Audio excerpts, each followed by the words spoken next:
All right, a quick little cat nap. Let's see if we can get into a Victory Friday formation here inside the channel. Glad you guys can be with me. Today's live stream is brought to you by my friends at Primary Residential Mortgage. And yet again, remind me to stop drinking Ghost Energy on primetime games. I sound like a broken record though, don't I? And I have only myself to blame. Glad you guys can be with me. Here's what we have to discuss. Marlon Humphrey gave a pretty difficult and brutally honest, not only self-assessment, but assessment of this defense, which is not playing anywhere near championship caliber football. And you just kind of get the sense while 7-3 through 10 weeks entering the mini bye, this is going to come back to bite him at some point, particularly when it comes to January football. Right now, the Ravens are coming off a regular season series sweep of the Bengals. Since he drops to 4-6, the Ravens are now 7-3 with a 35-34 instant thriller last night. It's an instant classic. There's no other way to put it. This was just a tremendous ball game. There were so many different twists and turns, including a 21-7 deficit at one point, putting up their lowest first half output of the entire season with 7 total points. Knowing that Cincy was the more desperate team, not mathematically out of the postseason had they lost, which they did, but going into the night, I mean, but obviously would have had a much more uphill climb, and that they do moving forward at 4-6. No T. Higgins, at least for right now, but that did not matter for their offense, and we're going to discuss why that was the case. Because if you're the Ravens, as Marlon Humphrey kind of noted in his post-game press conference, sure, it's a Victory Friday in your world, but is it for the defense? Does it feel like a Victory Friday for Zach Orr's side of the ball? Because as far as I'm concerned, it shouldn't. It shouldn't feel like that. We're going to get to why in just a second. That 21-7 deficit was a death wish at one point in Lamar Jackson's career for the way this offense would function when trailing. Now it's almost like an afterthought. It's something that you kind of, dirt off the shoulder, if you will, push aside and have confidence that the Ravens are more than capable of addressing that, not panicking, and chipping away at deficits like that. And that was actually the largest deficit of the Todd Monken era, a multi-touchdown deficit that the Ravens were able to overcome, and they ultimately, again, walk away victorious by a final score of 35-34. I can only imagine in Cincinnati land right now how much of a gut punch the last 2 games must have felt like. 72 total points in the regular season series since he scored. But the Ravens outscored him, not by much, by 4 total points. Since he actually outgained Baltimore 912 to 909. These are combined numbers from the 2 games this year. They each had 50 first downs as offensive units, respectively. But yet, look, the Ravens are 2-0, and that's really the only statistic that you see on the screen that matters. We're talking about a double-digit comeback in both games. I can't reiterate it enough. That was a death wish. That was a death sentencing at one point in the Lamar Jackson era here in Baltimore. Now it's just something that, again, it's an afterthought. It's a non-issue because of the way this Ravens offense is built, because of the growth that you've seen from MV3 in Lamar Jackson. We're going to get to all those numbers throughout the course of the show. We'll also talk about some trade leaks that came down from NFL insider Albert Breer in terms of who outbid the Ravens for a certain player that definitely would have helped out the secondary. And the state of the secondary right now, if going into last night, they were the 32nd ranked defense against the pass, dead last, that ain't changing after what we watched last night. Jamar Chase absolutely torched this group. Remember the statistics that I think some people were trying to hang their hat on in terms of who Jamar is and isn't with and without T. Higgins? You can throw all those out. He goes for 11 receptions, 264 yards, 3 touchdowns, a long of 70 on 17 targets. He owns the Ravens secondary There's no other way to articulate that. It's a problem. He had a buck 93 the first time around in Cincy and 264 last night. This is just inexcusable. And at times, he's running past you. He's running around you. He's running through you. They had no answer for Jamar Chase. And that's something that Marlon Humphrey spoke about at length in a 2-minute answer, which I thought was very telling in terms of where he feels like this Ravens defense is now through 10 weeks of football. That's a hefty sample size. Here's one of the longest tenured Baltimore Ravens. He's just different. It's not even so much about the rowdy runs, whatever. It's just when he gets the ball in his hands, if you don't tackle him soon, it can get really ugly. So he's just he's a good player. It's you never really can count the Bengals out when he's on their team. And he can. I mean, I think he had like 200, like over 250, which is rough. Man. That's it's getting. I've kind of his wins are getting harder to enjoy based off what we're doing in the pass defense. I feel like when I was a rookie, first-year guy, second-year guy, the vets I looked up to, the standard that was there. In the pass defense, we've really lost that standard, and, I feel like that falls on me. And, we're going to keep chasing at it. We're going to keep working at it because I'm not really satisfied with what I've built in the secondary, where it's gone. I just don't think playing like this we can go far. And it's cool we're winning. It's great we're winning, but I want to go far. I want to go to the end. And what we're playing, I can't. Something's got to change. We just got to play better. I got to play better. We all got to play better. We got to play as a unit, and we're just not doing that. So it's really nothing really more to say. We got to keep working. We got to take the practice to the game. Had a great practice week. What is missing there from how we're practicing to how we're playing in the game?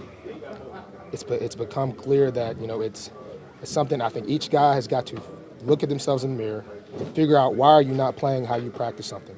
The practice is route concept. The game, you don't do it how you practice. So it's becoming more of a mental thing, I think.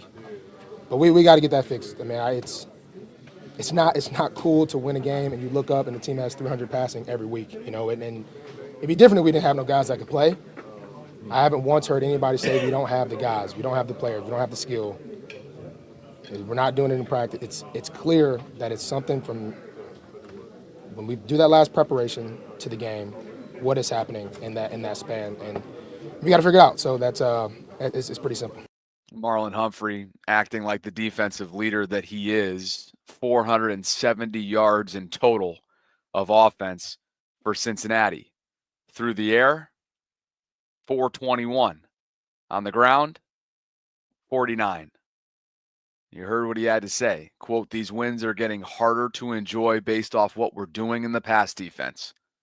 When I was a rookie, a first-year guy, second-year guy, that's how I looked up to the standard that was there. In the pass defense, we've really lost that standard. And I feel like that falls on me. He's taking accountability, even though he's having a career year. He's having an all-pro caliber Marlon Humphrey type of season that we've grown accustomed to seeing in recent years. Not last year. And for his standards, it was below expectation for sure, both statistically and availability-wise. He's now forced 5 turnovers in 9 games this year. He's missed 1 with that knee. He's got 4 picks and a forced fumble that was recovered by Roquan Smith last night that was certainly a turning point in the game, a momentum-shifting, momentum-building moment in the game. He went on to say, we're going to keep chasing at it. We're going to keep working at it because I'm not really satisfied with what I've built in the secondary, where it's gone. I just don't think playing like this, we can go far. And I think that's the big takeaway. 7-3 through 10 weeks is great. You're squarely involved in the postseason picture. Right? You're going to continue to win games on the backs of MV3 and this historic offense that he's leading. But quite frankly, come January, come an away game at Arrowhead with a trip to the Super Bowl on the line, I have absolutely zero confidence that this defense is complete enough, that this defense can bend but not break and beat a two-time Super Bowl champion winning Kansas City Chief team. There are too many vulnerabilities. There are too many areas that are soft. The middle of the field has become a significant issue for this group. I think at times you saw Roquan Smith and Trenton Simpson struggling in underneath pass coverage. That's something that John Gruden spoke about in his breakdown ahead of this one. On the back end, whether it be miscommunication, busted coverages, or just straight up effort, I'm looking at you, Marcus Williams. It hasn't been good enough. And quite frankly, the two times that they've played Cincinnati, this defense has been lucky to walk away with a victory. They were lucky the first time around, and they were certainly lucky last night. And I get it. A win's a win. It goes down on the left-hand side of the column, always the preferred and right side of the column. But I can't choose to have selective memory based on what we've seen through a 10-game sample size. While the pass rush certainly took a step forward last night, it was bringing pressure, was getting after Joe Burrow, was getting contributions from guys in bunches, even though Odafe just can't seem. He feels like he does everything besides sack the quarterback. He's good against the run. He's got ferocious closing speed, athletic freak, brings the pressure, shows you some technique, violent with his hand usage, but for whatever reason, every quarterback looks more slippery than he is in the pocket when it comes to Odafe. With that said, Justin Madubuike finally gave everybody a breakout performance that I think so many were waiting for and anticipating, being that they backed up the Brinks truck for him in the offseason. He had a 3-sack performance for the first time in his career. 5 total tackles, 3 of which were solo, 2 tackles for loss, and 3 quarterback hits. I keep calling him Justin too, excuse me. Nnamdi Madubuike was flying around and was a beast inside. And I don't think that magnified as much as it did the week prior, or maybe in Cleveland, how banged up they are as much when it comes to the interior defensive line because of the push that he was getting all night long in the interior. So great to see number 92 in game-wrecking mode. But it's hard to find somebody aside from Marlon in the secondary and Ardarius Washington, who I thought showed some flashes. He had a quarterback hit, 2 pass deflections, 3 tackles. The former undrafted rookie's playing some good safety ball for him, number 29.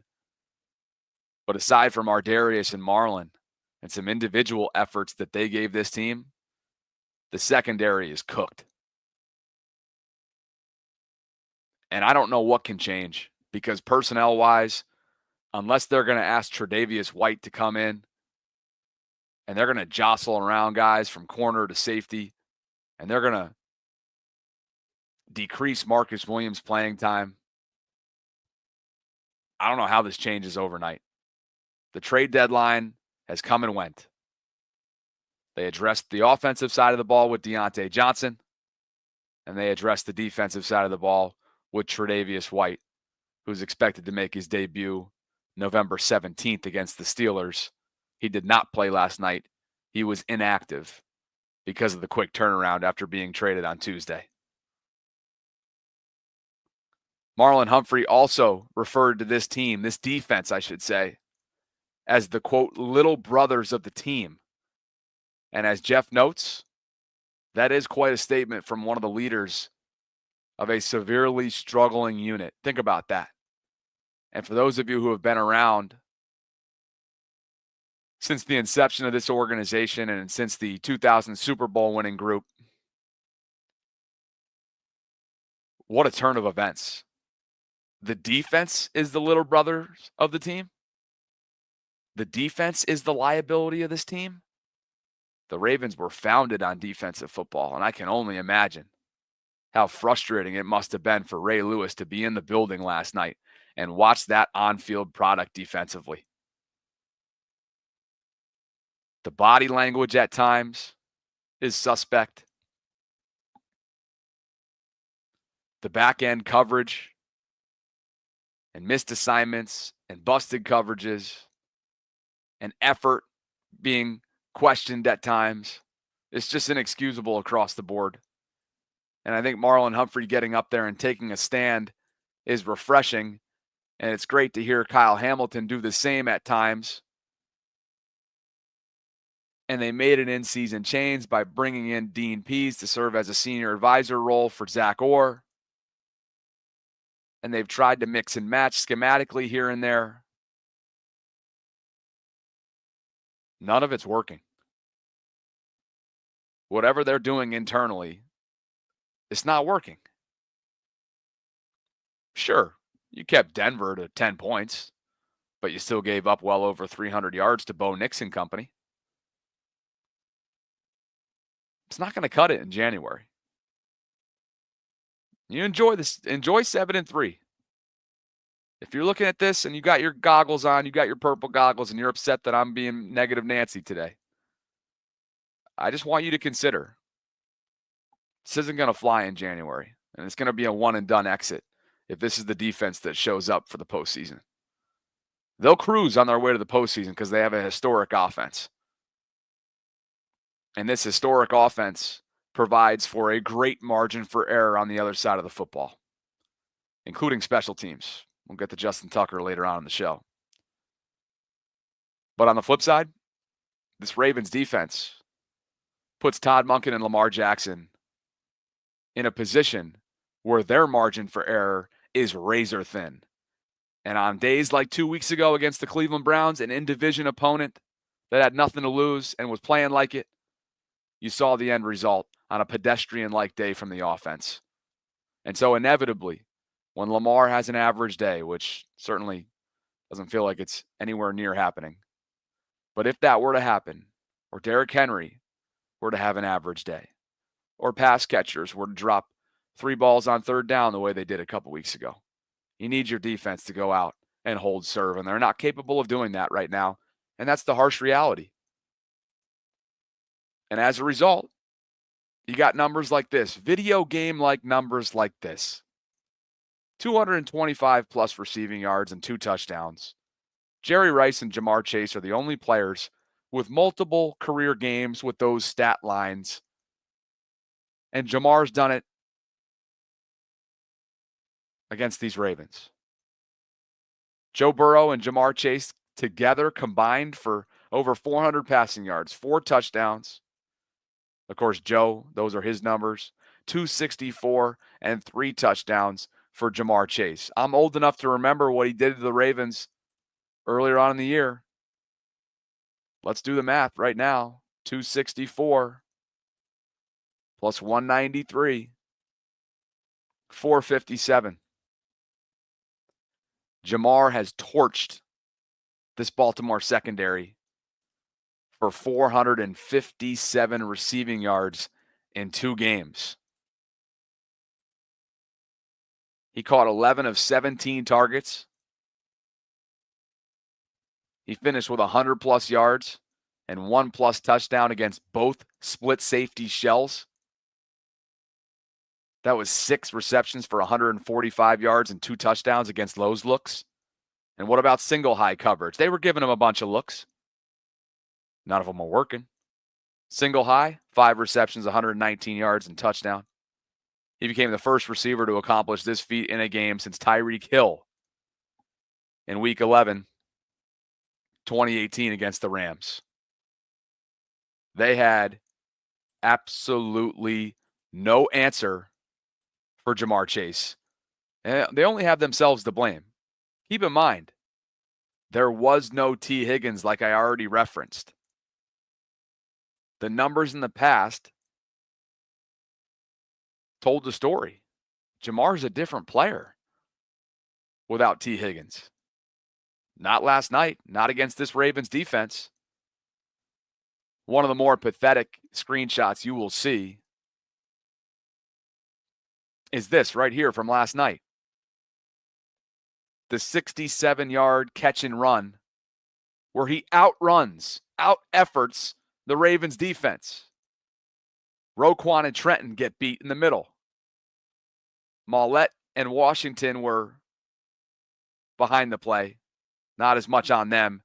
What the hell is the angle that number 32 is taking right now? What's going on here? Take a look. And for those who aren't appreciative of the negativity right now, there's a lot of positivity to talk about too, and we will get there. But for now, I'm talking about something that's going to be their Achilles heel this year and ruin a historic offense if they don't get it fixed. You're right, Julian. You can't keep ignoring this. You cannot. I'm sorry. This is an effort thing right here from 32. Close in. Take away the angle. Don't run with Jamar. Get in front of him.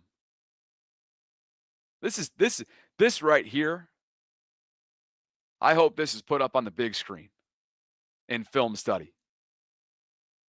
Because this right here is disgusting. This right here is about effort. Throw the schematics out the door. You guys want to talk about schematics? I think everything can improve across the board right now. But if you're telling me right now, this play right here isn't pure effort, this right here is just inexcusable. This has the Ray Lewises, the Ed Reeds, the T Sizzles sick to their stomachs. What is this right here? This is not Ravens football. Jamar has 11 career touchdowns of 60-plus yards, the most by any player under the age of 25 in NFL history. Against the Ravens, guys, this year, he's got touchdowns of 70, 70, and this 67-yarder. That's just against the Ravens.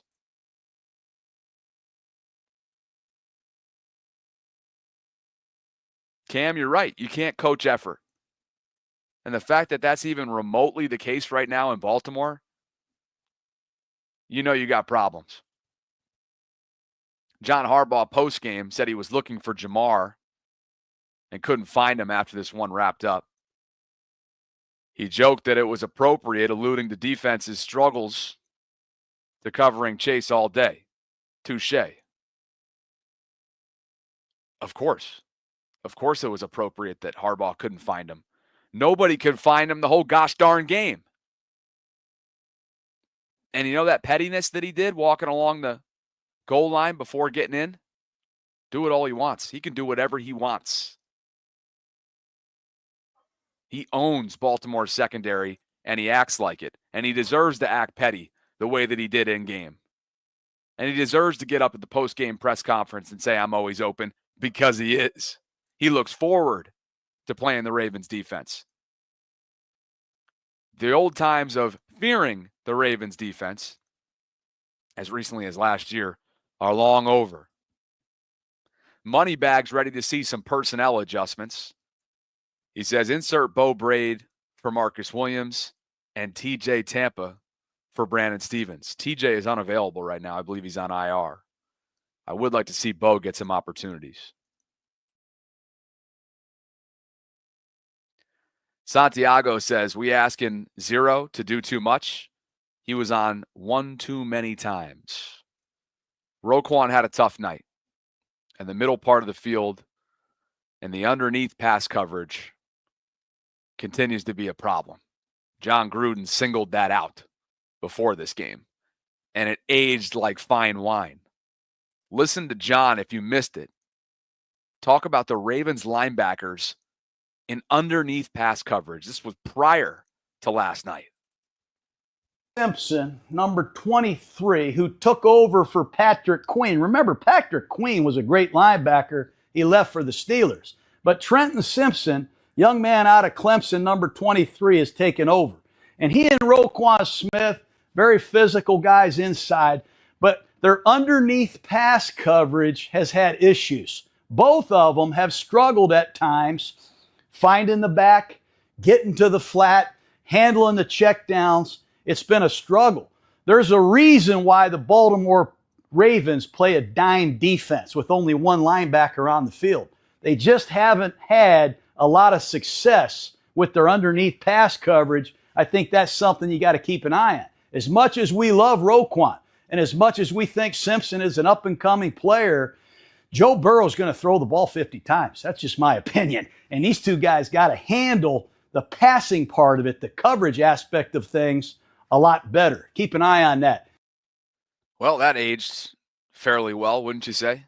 John Gruden, former NFL head coach, breaking down Ravens-Bengals prior to Ravens-Bengals being played. Captain Hard says, I don't think it's a fix. We're just going to have to score and hope for turnovers. That's what the Ravens agree with you on, I think, Captain, because they didn't make a big splash prior to the deadline defensively, leading you to believe that they're going to ride Lamar Jackson until he can't be ridden anymore. Drennan says, Rowe looks slow. Williams is washed. Wasted window. Jemmy93 says, Bobby, what the F are we supposed to do on defense? Not moving away for more. Can't make moves to get a player. This ain't going to cut it in the playoffs. It's not. It's not going to cut it in the playoffs. That's the reality. There is no chance that this kind of defensive unit, which is not acting as a unit whatsoever, is the 32nd ranked pass defense. This team is dead last or at least in the bottom half, not even bottom half, the bottom corridor when it comes to penalties. They're undisciplined. And last night was another example. 11 penalties for 81 yards. Look, you can get after me today and say that it's too much. Enjoy the victory. You know what? We've been doing that for weeks. This team has won 6 of 7 games. We've been doing that for weeks.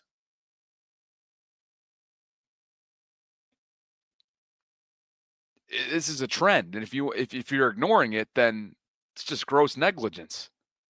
You can't ignore what's going on defensively right now. And those who want to kind of keep pushing the optimism, I appreciate optimism when it comes to, fixing it. And as long as you win, you move on to the next opponent and every, week to week changes and things of that nature. But at some point, you got to come to the realization, this is who the Ravens are. And through 10 weeks of football, this is who the 2024 Baltimore Ravens are defensively. Nothing's changing overnight. The Roquan Smith of 2022 is not walking in the door. It's not happening. The Marcus Peters of 2019, he's not walking in the door.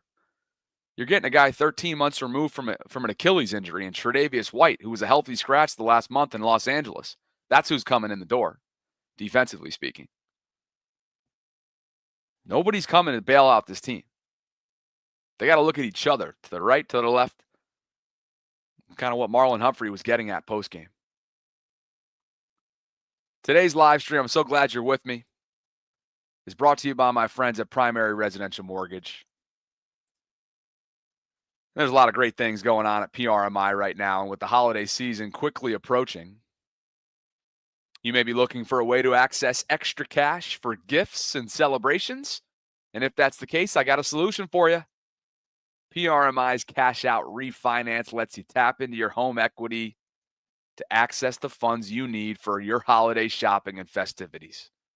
And on top of that, PRMI is also going to cover your closing costs up to $750 for applications that are submitted by February 9th of 2025. You can take advantage of this special offer by simply applying through the PRMI Mid-Atlantic website. Mention my name as you go throughout the process. And all you got to do, click on that link that's included in the show notes below. It's also a pinned comment right now in the live chat. Consider reaching out to PRMI today and make this holiday season even brighter. And spoiler alert, if you're enjoying the content and you want to help me continue to do this, please, if you're not even interested, click on that link for me. Navigate through the site for a second. It means a lot on the back end as I get studied by one of my most trusted and loyal brand sponsors. Thanks to PRMI for continuing to support me. Joe Burrow and Lamar Jackson in their 2 matchups this season have absolutely, from an entertainment value, risen to the occasion. These guys have combined for just under 1,500 passing yards, 17 total touchdowns, and that one pick that Joe Burrow threw to Marlon Humphrey the first time these two teams met late in that game that helped decide it. They're 115 of 170 in terms of completions. Just a ridiculous performance from this generation's, dare I say, Tom Brady and Peyton Manning. The head-to-head nature, even though it's dominated by Lamar Jackson, who improved to 6-1 against Burrow, there's no shortage of entertainment when these two teams meet. And former Raven, who for some reason has me blocked on Twitter, even though I've never mentioned the guy in my life, had this to say about the matchup itself. Chris Canty. Comes to the greatness of Lamar Jackson, sitting here today, when we start talking about the top quarterbacks in the NFL, everybody better have Lamar Jackson over Joe Burrow on that list. Everybody. They've played 7 times head-to-head. Lamar has won 6 of them. Damn it, give Lamar his respect. Maybe. Everybody says that Lamar gets his respect. When we start talking about quarterbacks that we trust the most, he's on down the line behind Patrick Mahomes, behind Josh Allen, and behind Joe Burrow. Damn it, stop it.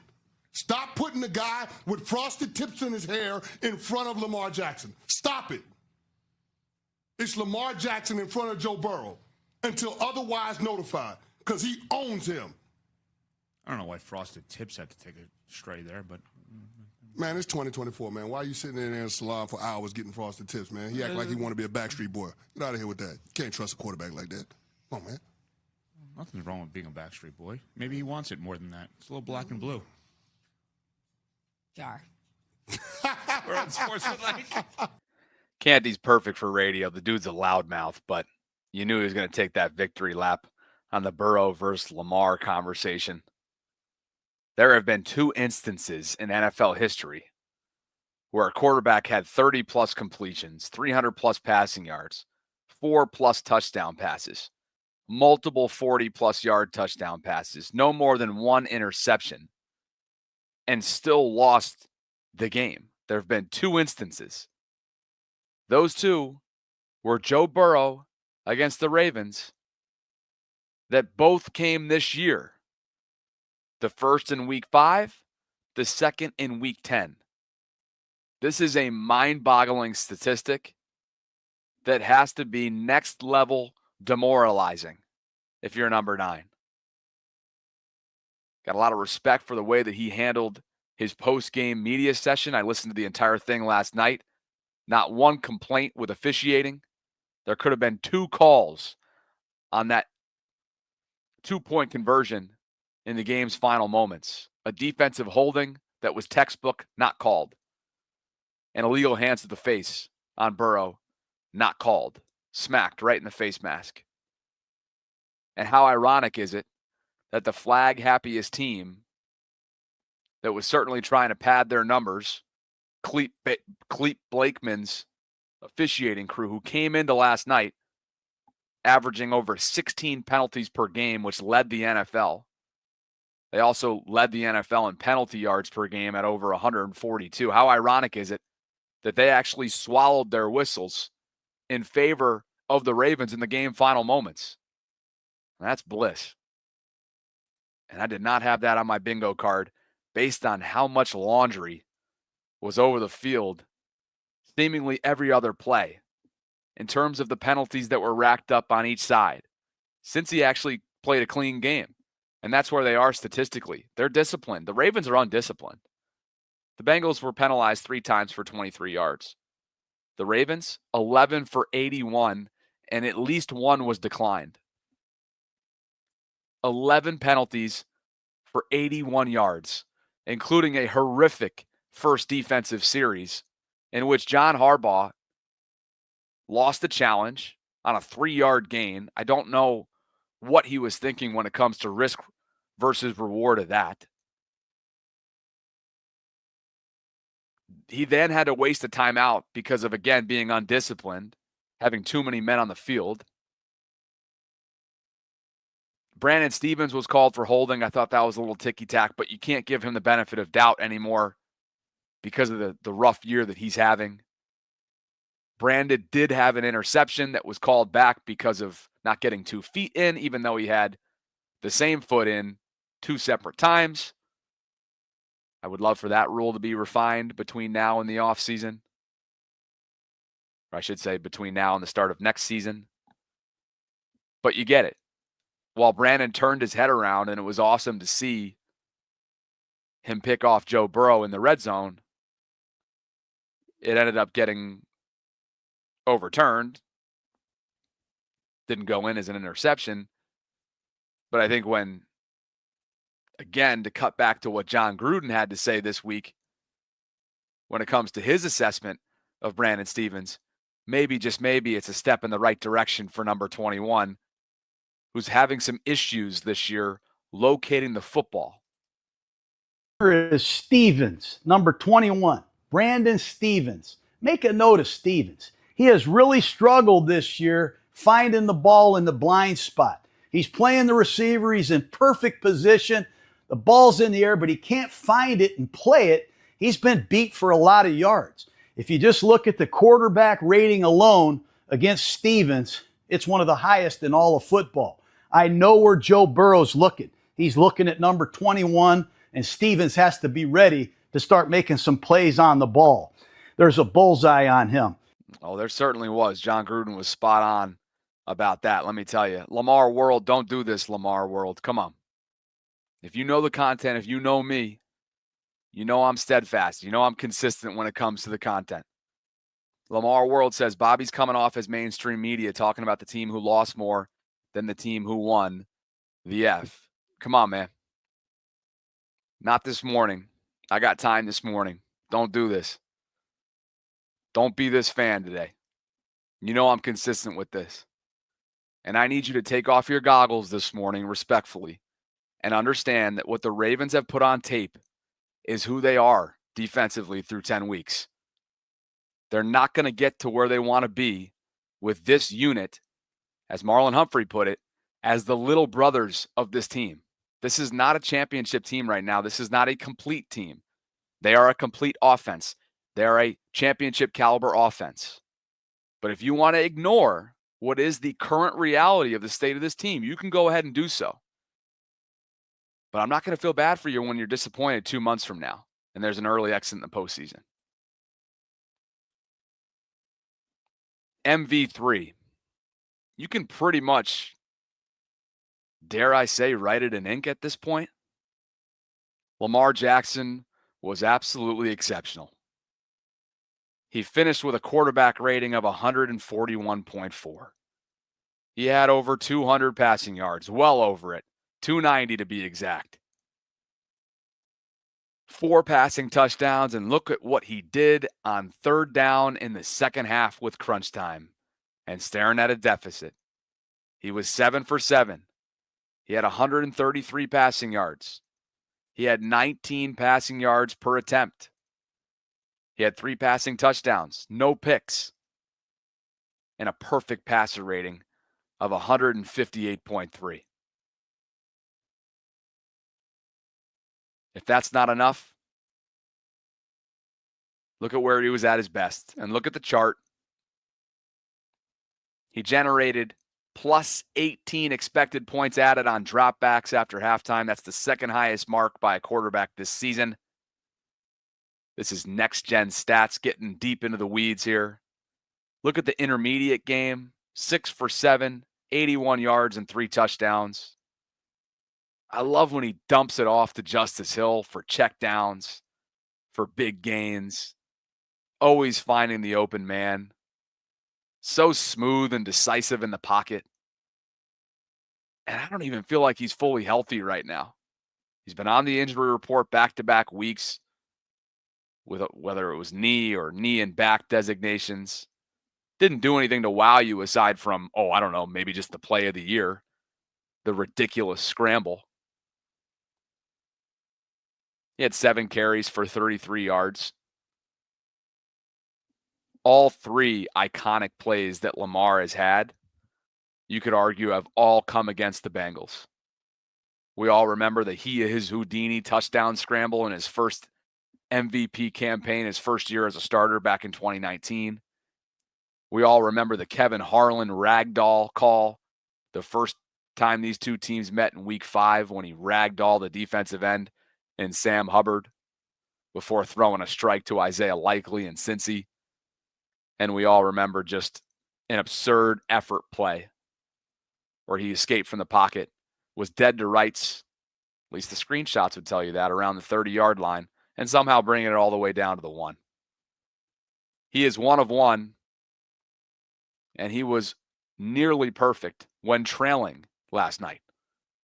17 of 22, 225 passing yards, 30 rushing yards, 3 touchdowns, and no picks. He puts this team on his back time and time again and answers the call. The highest passer rating through 10 games of a season since 2000. He joins himself and finds himself on a list with some pretty darn good company. Current and or future Hall of Famers. Names like Peyton Manning, Drew Brees, Aaron Rodgers, and the GOAT Tom Brady. He is a passer. Lamar Jackson is a passer first, and everything else is gravy. What a time we're living in right now. Chef Curry impersonation made its way onto the primetime stage. Lofted a football into the end zone for a touchdown, and you know what? I'm going to hang it up there. I'm going to let my follow-through be seen nationally because I'm one of the best players that's ever playing this damn game. And I'm making my head coach look awfully damn good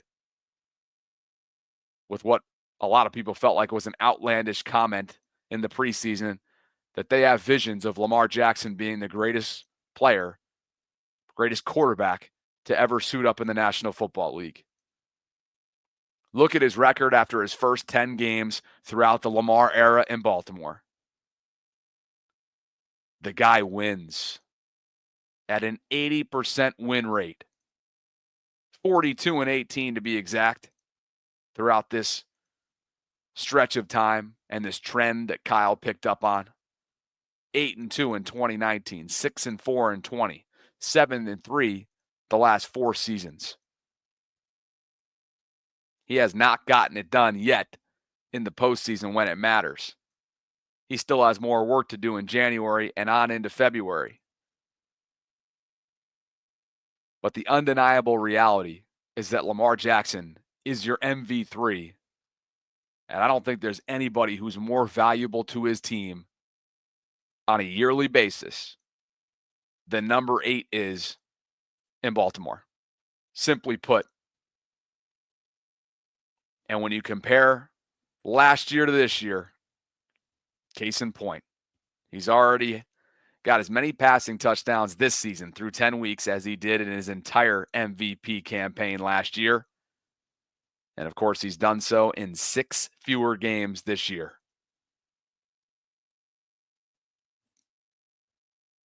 The guy is electric. And over the last 6 weeks, he's accumulated plus 103.0 expected points added on dropbacks. That's the second most EPA generated by a QB in a 6-game span over the last 9 seasons. You got to go back to Drew Brees in 2018. EPA measures efficiency, and that is Lamar Jackson in a nutshell. 25 of 33, 290 yards, 4 touchdowns, a quarterback rating of 141.4, and he was not sacked one time. He chipped in 7 carries for 33 yards.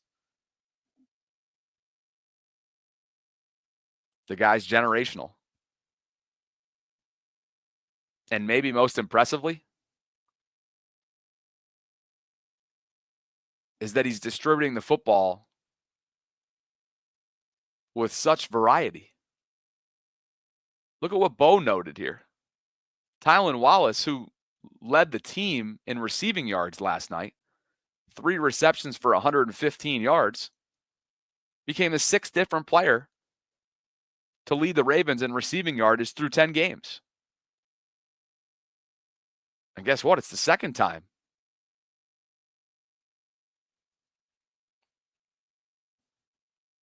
not the second time that Tylen leads the team. It's the first time that Tylen leads the team this year in receiving yards after a game.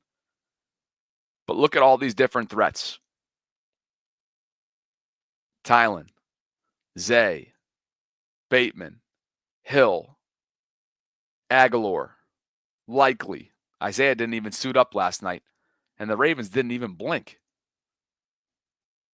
Mark Andrews had himself a nice night. He went 6 for 68 and a touchdown, including a little bit of classic street ball improvisation with Lamar Jackson, which is always highly entertaining to watch. But after a game where the tight ends were only targeted a combined 3 times against the Broncos, all right, who cares? Mark's going to come in and be the second receiving yards leader the next week. Rashad Bateman's going to come up clutch. He's going to have 6 receptions for 54 yards and a touchdown, targeted 8 times. Zay Flowers is going to stretch the field, and more so than anything else on just an average night for him, be a presence. 4 receptions for 34 yards. He was targeted 6 times. Nelly had a touchdown. He was wide open in the first half. Great design. An indication of just how much there is to take into account for opposing defenses. Somebody's going to be open. Deontay Johnson had a catch, 2 targets, only a few snaps for the Ravens. Charlie Kohler had a catch. Derrick Henry in the flat. Justice Hill had a couple as well. A couple dump-offs that didn't go anywhere. But this group has variety. This group has so many ways to beat you, week in and week out. But it doesn't take away from the fact that while the offense is a championship-esque, a championship-built group, and a complete group, it's not a complete team. And that's what I refuse to ignore. What was impossible to ignore is this: Kyle Hamilton going down in the first half with what John Harbaugh referred to as a sprained ankle in his post-game press conference. It was non-contact, and it was his right ankle that awkwardly slipped. He was then seen in the second half in street clothes and a boot on his right foot. John Harbaugh did not refer to this as a season-ending injury. But if it is a multi-week type of setback, you can bet if you think this Ravens defense is subpar with Kyle Hamilton on the field, then you got something else coming. Kyle masks so many shortcomings. Kyle is the glue that keeps this thing together. And if he's to go down just for a couple weeks, that would have an immeasurable impact. A sizable impact on the Ravens defense, and I think we can all agree with that. But a positive, surely, is that it's not believed to be season-ending for number 14. Well, from a special team standpoint, I thought this was going to be the difference in this kind of game. Justin Tucker missed his 7th extra point of his career last night, the first of this season, as his struggles, as his funk continues. From 50-plus, he's had issues.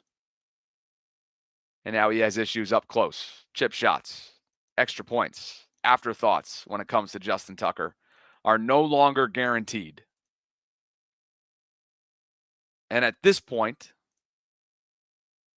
Justin's technique thing that John Harbaugh referred to it as special teams coordinator Chris Horton referred to it as earlier on in the season, seems as if that's just one of the problems.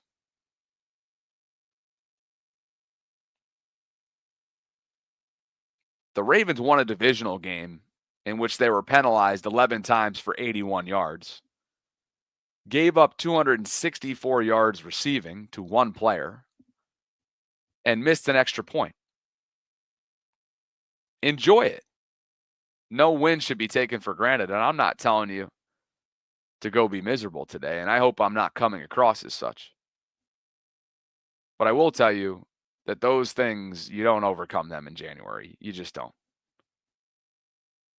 You do not overcome those types of shortcomings, those types of self-inflicted mistakes, those lack of disciplined mistakes. And so while it's easy to enjoy right now, I would encourage you to consider what that might mean 2 months from right now.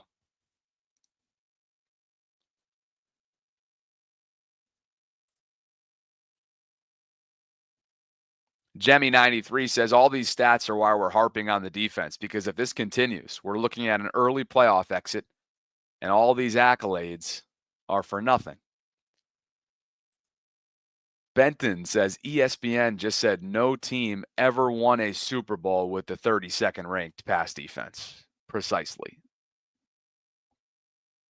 That's the harsh reality. And again, nobody's coming to save this team besides themselves. They've brought in Dean Pease.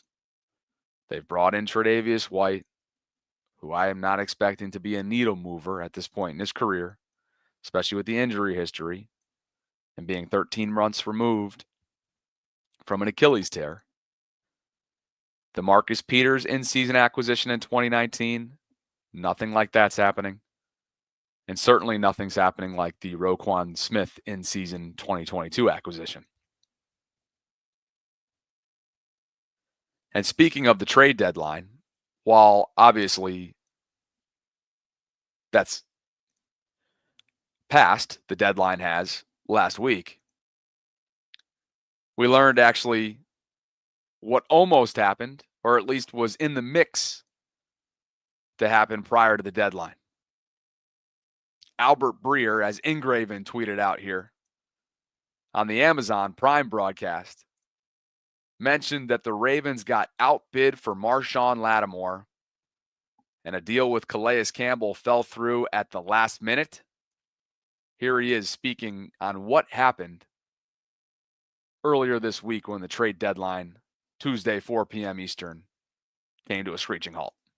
Teams that didn't get Lattimore, one of them is right there where you're sitting, Carissa. The Ravens actually offered a third-round pick for Lattimore. Obviously, they get outbid by the Commanders. And then there was another deal that they fell short on. They almost brought Calais Campbell back. That deal fell through at the last minute. And as for the guys that they have brought in, Tre'Davious White, an interesting nugget on the deal to go and get him. White actually agreed to remove all the playtime incentives from his contract to facilitate the deal to the Ravens. He should make his debut for Baltimore against Pittsburgh a week from Sunday.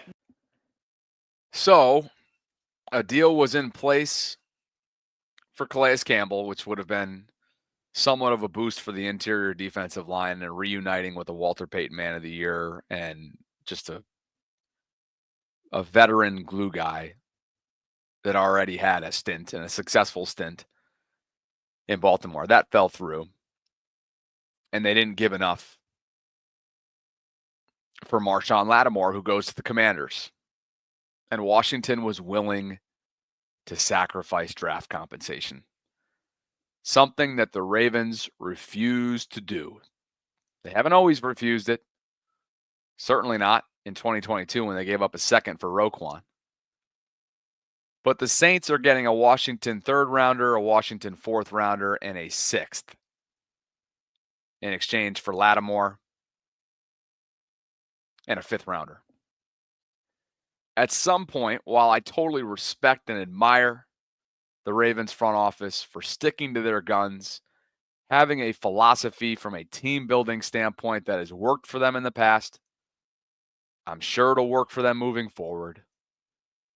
It's got me thinking that at times, when you are desperate the way they are right now to fix their defense, and when you are in an all-in win-now mode like the Ravens are at this moment, you got to be willing sometimes to sacrifice. I felt like the Ravens missed their mark. I hope Tre'Davious White proves me and everybody else wrong. But Marshawn Lattimore was the needle-moving acquisition. Would I have wanted Zadarius? Of course you want Zadarius Smith, but at the same time, there's an in-division component there, and I can understand why that was probably unrealistic. Washington gave up a lot to get Lattimore. But this feels like a miss if you're Eric DeCosta.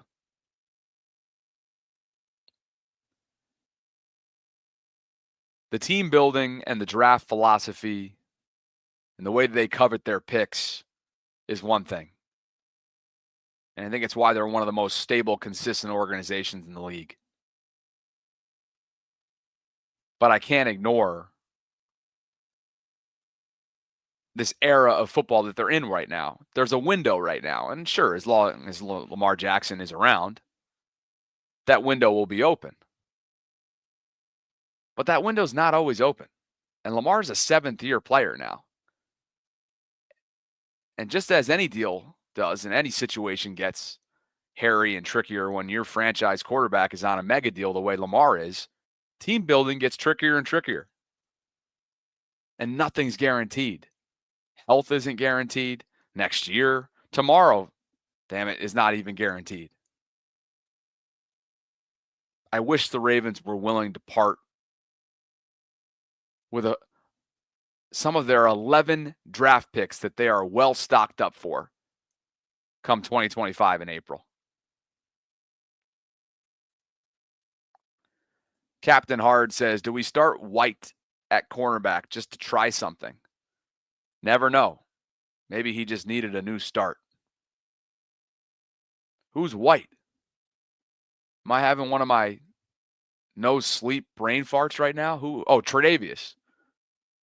Start Tre'Davious at corner? Captain. Ooh. I don't know. You look at the numbers, and that would concern me. Again, he's 13 months removed. I got the numbers right here.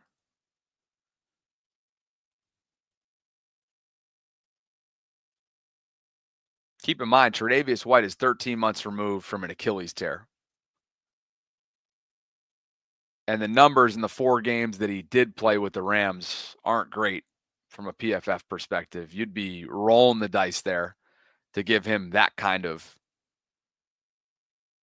entrust him, I should say, to entrust him to that level. Mitchell says the offense is great, but too much pressure. Good quarterback death by 1,000 cuts, flats, checkdowns, etc. AKA 6 to 9 minute drives like the first half. So disheartening. Jemmy93 says all these stats are why we're harping on the defense, because if this continues, we're looking at an early playoff exit, and all these accolades are for nothing. Ian, you're right. The Rams did rush Tre'Davious back probably sooner than they would have liked. So maybe he wasn't fully healthy for those games, and so maybe those numbers are slightly skewed. But the Ravens just aren't they're not in a situation right now where they can just make risky bets like that.